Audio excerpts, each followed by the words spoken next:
सर्वत्र दहीहंडीचा उत्सव शिगेला पोहोचला आहे आणि यामध्ये राजकीय पक्षांनी आयोजित केलेल्या कार्यक्रमांचीही भर पडली आहे। अमरावतीमध्ये शिवसेनेने गाडगेनगर येथे भव्य दहीहंडीचे आयोजन केले आहे। या दहीहंडीसाठी लाखो रुपयांची बक्षिसे ठेवण्यात आली, पण उत्साहाच्या भरात झालेल्या एका चुकीमुळे आयोजकांना जेसीबी बोलवावा लागला। काय घडलं नेमकं जाणून घेऊया। अमरावतीमधील गाडगेनगर येथील गाडगेबाबा महाराजांच्या मंदिरासमोरील प्रांगण दहीहंडीच्या उत्साहाने गजबजून गेले आहे।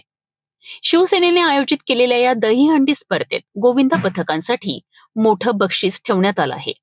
प्रथम पारितोषिक 1,51,000, द्वितीय 1 लाख आणि तृतीय 51,000 असं घसघशीत बक्षीस असल्याने अनेक गोविंदा पथक या स्पर्धेत सहभागी झाले आहेत।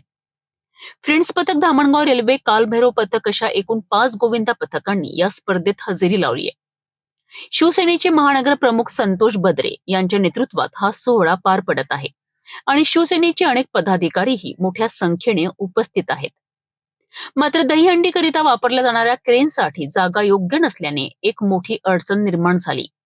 मैदानावर पाण्यामुळे चिखल झाला होता आणि त्यातच दहीहंडी टांगलेली क्रेन फसली। या क्रेनला बाहेर काढण्याकरिता खूप प्रयत्न करावे लागले, परंतु शेवटी जेसीबी बोलावल्याशिवाय पर्याय राहिलेला नाही। ही घटना उत्साही वातावरणात एक छोटासा व्यत्यय ठरली, परंतु लवकरच जेसीबीच्या मदतीने क्रेनला बाहेर काढण्यात आलं आणि दहीहंडीचा सोहळा पुन्हा एकदा सुरू झाला। दहीहंडीचा उत्साह, लाखो रुपयांची बक्षिसे आणि गोविंदा पथकांचा थरार या सर्वांच्या जोडीला क्रेन फसण्याची घटना हा एक छोटासा अपघात होता।